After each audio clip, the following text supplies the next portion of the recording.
Bienvenido a mi Latam. 나의 라틴 아메리카에 오신 것을 환영합니다. 오늘은 역사로는 22강, 전체로는 33강이 되겠습니다. 오늘의 주제는 반혁명과 군부정권의 도래입니다. 지난번 시간에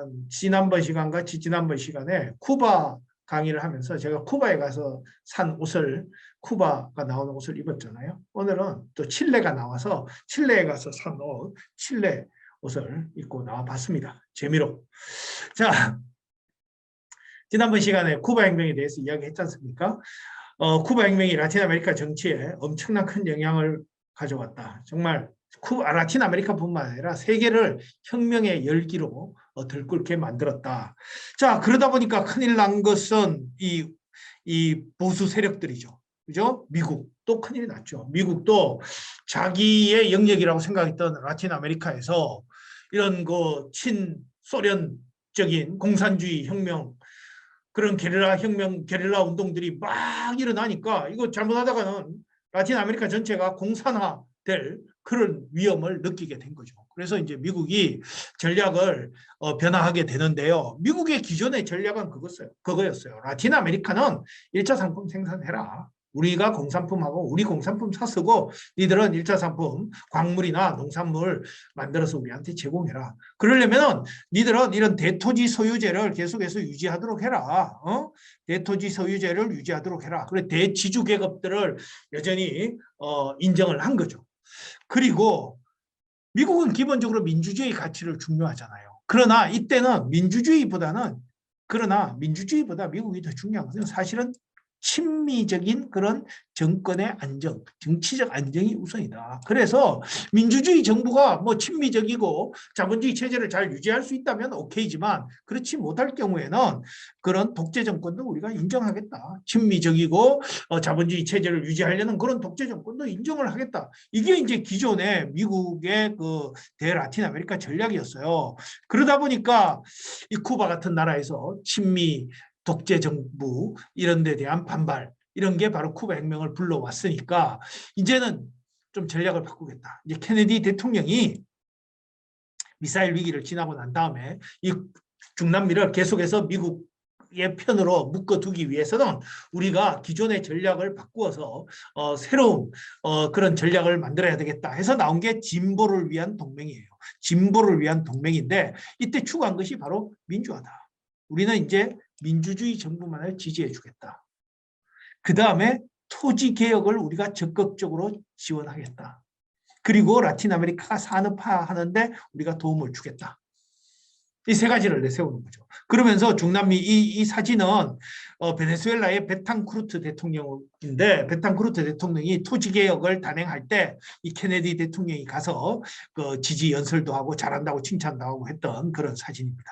그런 식으로 이제 했어요. 그런데 이 케네디가 몇 년 안 가서 저 달라스에서 암살을 당하잖아요. 그러면서 암살당하고 난 다음에 린던 존슨 정부가 들어서면서 보수적으로 변화하면서 눈에는 눈, 이에는 이.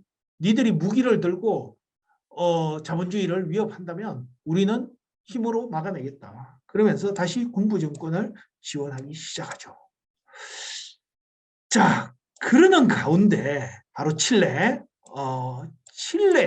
아주 흥미로운 일이 발생을 합니다. 그게 뭐냐 하면 쿠바 혁명은 게릴라를 통한 사회주의, 공산주의로의 길이었잖아요. 근데 칠레는 선거를 통한 사회주의 길을 시험하게 돼요. 1970년에 칠레는 중남미 다른 나라하고 좀 다른 면이 있어요. 칠레는 좀 유독 다릅니다. 뭐 중남미 사람들은 칠레를 남미의 양키라고 불러요. 남미에서 가장 중남미 라틴적이지 않은 나라. 중남미에서 가장 앵글로색슨적인 나라 뭐 이렇게 해서 말하기도 하는데 칠레는 뭔가 좀 다른 나라였는데 그 뭐 정치 체제에서도 좀 중남미는 보면은 이 주로 이제 사회 변화를 1930년대에서 60년대 사이 사회 변화를 계급 연합적으로 하잖아요. 자본가 계급과 노동자 계급이 연합해서 지주 계급과 맞서는 그런 계급 연합적 사회 변화를 추구하는데 그거는 계급 정당들이 잘 발전하지 않았다는 거와 뭐 같은 맥락의 말이기도 하죠. 근데 칠레는 사실 계급 정당이 굉장히 발전한 나라예요. 그래서 정당 정치가 유럽처럼 그런 계급에 기반을 둔 그런 정당들이 발전하고 거기에 따른 그런 계급 기반의 정당들에 의한 정치가 가장 발전했던 나라가 칠레예요. 그러니까 오른쪽에는 가장 오른쪽에는 그 보수당 세력이 한 3분의 1을 차지하고 있고, 그 다음에 이제 중간에는 중산층을 대변하는 급진당이 있고, 그 다음에 우파 개혁주의 기독교 민주당이 그 중도파에 있어요. 그리고 제일 좌파 왼쪽에는 공산당과 사회당이 있는 거죠. 근데 쿠바에서 이런 공산당과 사회당이 그렇게 발전할 수 있었던 이유는 뭐냐면, 쿠바가 주로 광산업 위주의 나라인데 광산업이 일정한 지역에 몰려 있잖아요. 그러다 보니까 그 지역에 광산이 몰려 있는 그 지역의 노동자들 사이에서 그 노동자 계급을 기반으로 하는 정당이 발전하는 거예요. 우리나라도 뭐 민주노동당 저 창원이나 아니면 울산 같은 데서 뭐 국회의원을 배출하듯이 칠레도 일찍이 그런 게 훨씬 더 강했던 거죠. 그죠? 근데 칠레는 뭐 광산업이 거의 국가 경제의 뭐 70%, 80%가 넘는 나라니까 그 광산 지역에 있어서의 그런 노동적 기반 정당이 굉장히 발전했던 거죠. 그 우리 잘 아는 파블로 네루다 시인, 그죠? 시인인데 그 사람도 정치인이기도 했거든요. 그 상원의원까지 지냈어요. 공산당 상원의원까지 지내요. 그 사람이 공산당이 된 것도 바로 그 칠레 북부의 그 광산 지역에서 그 상원의원이 될 수가 있었던 거죠. 공산당 출신으로서. 그러면서 계급 정당이 그러니까 각각이 한 3분의 1, 보수가 3분의 1, 중도가 3분의 1, 좌파가 3분의 1 이렇게 하면서 계급 정치가 잘 발전했던 나라인데, 그러다 보니까 이 중도파가 어디로 가느냐에 따라서 그 정권이 바뀌는 거예요. 그래서 지금까지는 주로 중도파와 우파가 연합해서 이 중도 우파 연합이 지금까지 꼭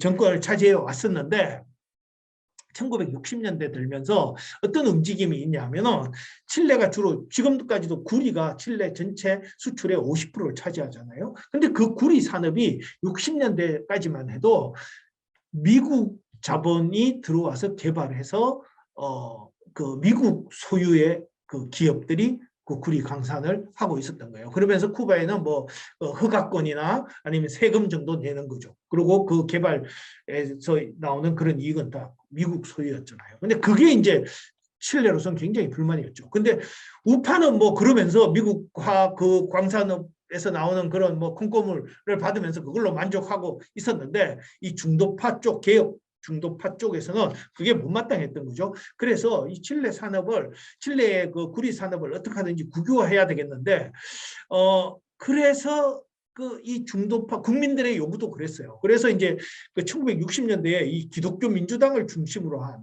옛날에는 우파가 중심이었고 이 중도파가 우파를 밀어줘서 이 우파 정부였었다면, 1960년대에 들어와서 이 우파가 중도파를 밀어주는 이 중도파 기독교 민주당 정권이 탄생을 하는데, 근데 이 기독교 민주당이 국민의 요구처럼 그렇게 구리 산업을 완전히 국유화하지 못해요. 그냥 그 미국 기업의 칠레 산업의 뭐 국가화 뭐 이런 걸 기치로 내세우면서 그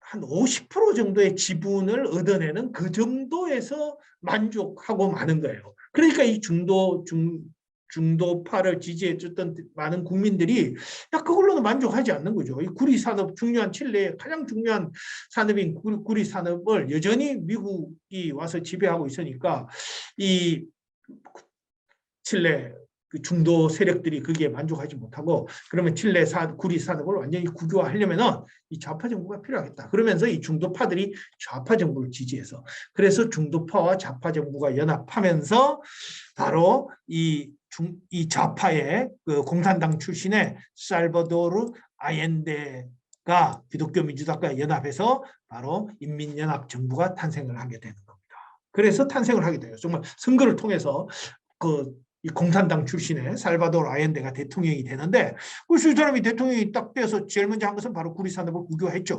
구리 산업 국유화하니까 이제 미국으로서는 도저히 용서할 수 없는 그런 지경에 이르렀죠. 그죠? 그 다음에 이 사람이 내세운 게 혼합경제. 대기업들은 다 국유화하겠다. 국가 전략 산업 이런 거는 다 국유화하겠다. 그래서 경제의 한 80% 정도를 사실은 국유화해요, 이 사람이.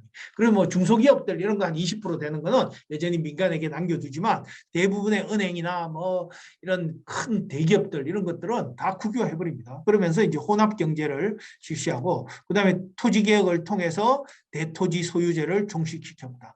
중남미에서 토지 개혁은 뭐 끊임없는 멕시코 혁명부터 시작해서 끊임없이 토지 개혁을 외쳤지만 뭐 포퓰리즘도 토지 개혁을 외쳤지만 그걸 사실 제대로 성공시킨 나라는 없었어요.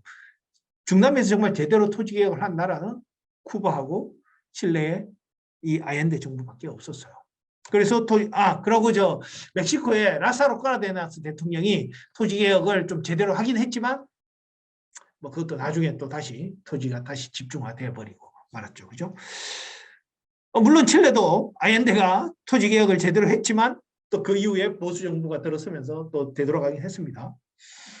일단 토지 개혁을 했고 그 다음에 노동자 임금 인상을 통한 소득 재분배 정책을 실현했다. 이런 식으로 이제 한 거죠. 그러니까 이제 미국이나 칠레 내의 우파가 난리가 난 거죠. 이 구리 산업 국유화 정도만 어떻게 허용 그거를 추구했던 건데 사실은 국민들이 이런 더 나아가서 거의 뭐 공산주의 사회처럼 나아가려고 하니까 이 칠레 사람들 자체들도 중도 우파들이 반발하기 시작하고 그러면서 정말 나라가 정말 막 이 아옌데를 지지하는 세력과 그 반대 세력으로 막 끊임없이 그 갈등을 일으키는 정말 저 정치적으로 혼돈스러운 시기가 한 3년 정도 이어지는데 그러다가 결국은 1973년에 미국 CIA가 지원하는 군부가 쿠데타를 일으키면서 아옌데 정부도 3년 만에 막을 내리고 말죠. 근데 이 막을 내리는 과정에서 참 인상적이었던 게 이 사람이 칠레의 아옌데 대통령인데요. 여기가 칠레 대통령궁, 모네다 궁이라고 해요. 모네다, 옛날에 뭐 여기가 화폐 제조했던 곳이라, 모네다가 화폐거든요. 그 화폐 제조했던 곳이라고 해서 뭐 모네다 궁이라고 한다는데, 그 대통령궁인데, 여기서 이 쿠데타를 일으킨 세력들이 아옌데에게 이제 최후 통첩을 하죠. 자, 헬리콥터를 줄 테니까 그 해외로 망명을 가라. 그건 최후의 마지막 예우다. 그러니까 아옌데가 거부를 합니다. 그러면서 이 대통령궁 안에 있는 라디오 방송국을 통해서 전 국민에게 라디오 방송을 하죠. 그 방송이 참 인상적이죠. 나를 지지하는 국민들이 있는데 내가 그 국민들을 버리고 이 나라를 나만 살겠다고 이 나라를 떠날 수 없다. 나는 국민들과 함께 이 나라에 남아서 끝까지 싸우겠다. 그러면서 이 경호원들하고 그 대통령궁에서 끝까지 그 쿠데타군에 맞서서 싸워요. 그러니까 막 그 쿠데타군에서 그 모네다 궁을 비행기로 폭발을 막 합니다. 비행기로 공격을 하고 막 들어와서 결국은 그 안에서 장렬하게 전사를 하고 말죠. 보통 뭐 아무리 혁명가라고 해도 혁명을 성공을 시키고 나서 그 혁명으로 인한 그 권력을 향유하는 게 그 혁명가들이잖아요. 그죠? 근데 정말 영원한 혁명가로 남은 사람이 딱 두 사람 있죠. 지난번에 설명했던 체게바라와 이 살바도르 아옌데인 것 같습니다. 이런 모든 과정들을 여러분들 저 칠레 영화라는 다큐멘터리 3부작 영화가 있어요. 다큐멘터리 영화. 다큐멘터리죠. 그죠? 3부작에 걸쳐서 6시간짜리인데 그걸 보면 막 그런 장면들, 막 대통령궁을 비기가 폭파하는 그런 실질 장면들이 다 여기에 이 칠레 전투라는 그걸 보면 그 안에 다 나오니까 이런 내 관심이 있는 사람들은 이 칠레 전투 좀 지겹긴 하지만 그래도 6시간 저는 뭐 재밌게 봤어요. 6시간짜리 이거 한번 보시기 바랍니다. 자, 이렇게 칠레의 선거를 통한 사회주의 길마저도 군부 쿠데타에 의해서 무너지고 나면서 이 중남미 전체가 그야말로 군부 정권의 시대가 되는데 이거는 뭐 여기만 표시가 되어 있지만 사실은 에콰도르, 페루도 군부 정권이 들었어요. 근데 여기 군부 정권은 사실은 좀 좌파 군부 정권 그래서 군부 정권의 성격이 다르니까 여기는 색깔을 이렇게 해놨지만 여기도 어쨌든 군부 정권이 들었습니다. 좀 진보적인 군부 정부가 들었어요. 에콰도르하고 페루는. 그러나 어쨌든 여기도 군부 정권이 들었고 그래서 여기 중미 지역도 다 군부 정권, 뭐 이 카리브도 군부 정권. 근데 딱 세 나라 멕시코, 콜롬비아, 베네수엘라 요 세 나라는 군부 정권이 안 들었어요. 중남미가 도미노 현상, 그래서 하나의 어떤 큰 정치 현상이 일어나면 다른 나라에도 따라서 이렇게 다 퍼지는 그런 경향이 있는데, 그렇다고 해서 다 모든 나라가 다 똑같은 건 아니잖아요. 그죠? 그렇게 바로 중남미 정치를 보는 재미가 있는데, 그럼 왜 이런 모든 나라들이 다 군부 정권으로 가는데 멕시코, 베네수엘라, 콜롬비아만 군부 정권으로 가지 않을 수 있었을까? 그 답은 명확해요. 뭐냐 하면 멕시코, 베네수엘라, 콜롬비아는 중남미의 대표적인 산유국가입니다. 1970년대에 유가가 막 올라가기 시작했잖아요. 그러니까 이 세 나라는 대표적인 산유국가였거든요. 멕시코도 옛날에는 뭐 수출의 거의 3분의 1이 석유였어요. 그럴 정도로 석유 수출 국가였는데, 지금은 좀 뭐 나프타 이후에 좀 바뀌었지만, 그러다 보니까 정부가 돈이 많은 거죠. 그러다 보니까 옛날에 30년대, 60년대 사이에 그 포퓰리즘, 그죠? 그러니까 국민에게 여러 가지 복지 정책을 펼칠 수 있는, 그러니까 그런 걸 통해서 우파가 정권을 유지할 수 있는, 그게 가능했던 거죠. 아니면 뭐 중도 우파들이, 중도파들이 그런 그 복지를 통해서, 그런 석유로 인한 국가의 재원을 통해서 복지를 펼치고 그걸 통해서 국민들을 달랠 수 있었던, 그러니까 그런 혁명의 열기를 누를 수가 있었죠. 그러다 보니까 군부 정권도 굳이 필요가 없었던 거죠. 그죠? 그래서 멕시코, 베네수엘라, 콜롬비아는 군부 정권이 없었는데, 거의 그 나머지 모든 국가는 70년대 들면은 군부 정권이 쫙 다 들어서게 됩니다. 1976년이 정점이었어요. 76년에는 정말 멕시코, 베네수엘라, 콜롬비아를 제외한 모든 중남미 국가들이 다 군부 정권이 들었었다. 뭐 코스타리카도 예외였던 것 같긴 해요. 자, 이렇게 해서 오늘은 중남미의 그 쿠바 혁명 이후에 그런 혁명의 열기, 그걸 막기 위한 미국의 전략 변화, 그다음에 군부 정권의 도래에 대해서 살펴봤습니다. 끝까지 경청해 주셔서 감사합니다.